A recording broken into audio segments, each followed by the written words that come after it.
एक दिनको कुरा हो, 3 साना सुँगुरहरू आफ्नो आमासँग खुसी साथ बस्थे।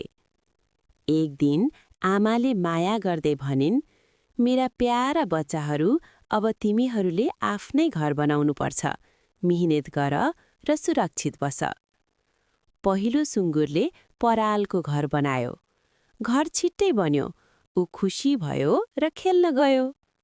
दोस्रो सुँगुरले काठको घर बनायो। यो परालको घरभन्दा बलियो थियो। उसले अलिकति मिहिनेत गर्यो र आराम गर्यो।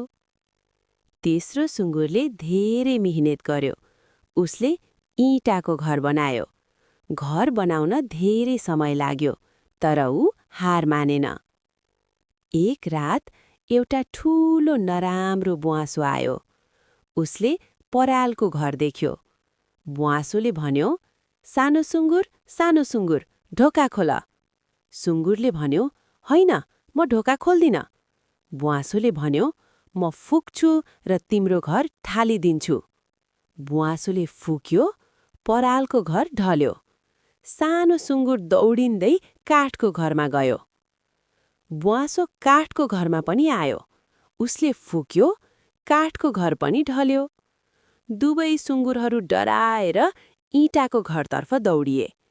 ब्वाँसो इँटाको घरमा आयो। उसले धेरै पटक फुक्यो, तर घर ढलेन। इँटाको घर बलियो थियो।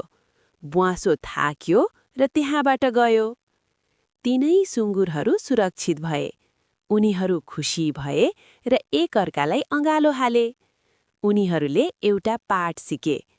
मिहिनेत र धैर्यले बनाएको काम हामीलाई सुरक्षित राख्छ। तीनै सुँगुरहरू सधैँ खुसी भएर बसे।